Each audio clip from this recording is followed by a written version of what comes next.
The biggest problem in growing companies is communication. In this video, I'll introduce you to practical strategies that I've implemented at the company where I work, which has grown from a few employees to over 130 employees. As a company grows, its biggest challenge is always communication. Keeping people on the same page and executing the same goals is never easy.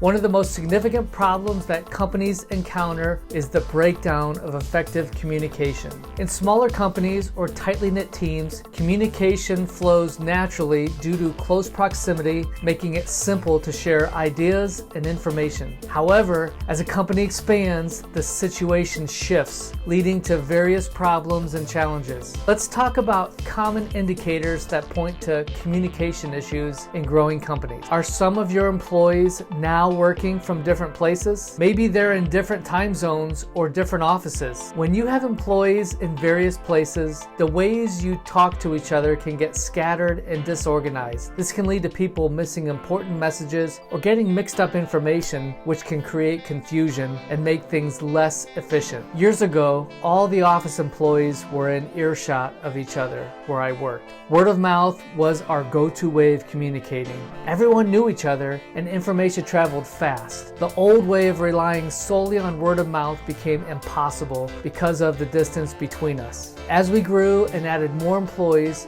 we acquired more office space, and we even started having some employees work remotely. As organizations grow, it's quite usual for employees to start feeling distant from their coworkers and bosses. This absence of personal bonds can lower people's enthusiasm and engagement. Surprisingly, even if everyone works in the same building, having more employees can make it tough to connect with one another, especially on a personal level. When our company was small and there was just a handful of us, each of us got a lot of time and personal attention from the business owner and our bosses. However, as we hired more people, things changed. There simply wasn't enough time to spend with everyone individually. Some of the employees who used to have regular conversations with their boss could now go weeks or even months without that personal touch or connection. It wasn't anyone's intention to neglect them, but it happened because now that there were more employees, the issues we faced became more complex, time-consuming, and there was always an increase in workload. One highly effective way to tackle the challenge of enhancing communication in a growing company is to have regular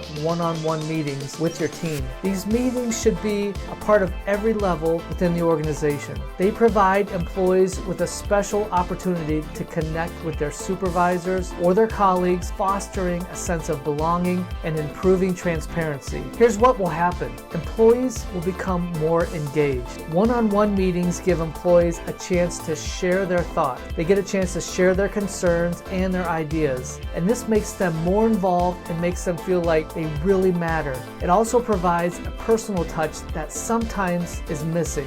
Your employees won't feel left out if you have regular one-on-one meetings with them. These meetings make it easier to pass along important information directly, reducing the chances of things getting misunderstood or confused. Managers can use these meetings to give employees individual guidance and support. This helps them improve in their roles. When I first started doing one-on-one meetings, I began to discover the unique talents and interests that each of my team members had. These meetings allowed me to make some changes, such as moving employees to different teams or to a department where they could thrive. They also got to work on tasks they were passionate about. This boosted their morale, and as a result, they became happier, and you know what? Happy employees lead to happy clients. One-on-ones are simple and they don't have to take up a lot of time. If you're not already having one-on-ones, I strongly encourage you to start having them regularly. At the very least, aim for once a quarter, or better yet, once a month. If you're overseeing managers or supervisors, you should be meeting with them on a weekly basis. Andy Grove, the former CEO of Intel, and Ben Horowitz, the author of The Hard Things About Hard Things, has this to say about one-on-one meetings. Andy Grove says, "It turns out that the one-on-one is not only a fundamental part of the manager-employee relationship, but possibly the best way for a manager to gain insight into what's happening in their organization. In my experience,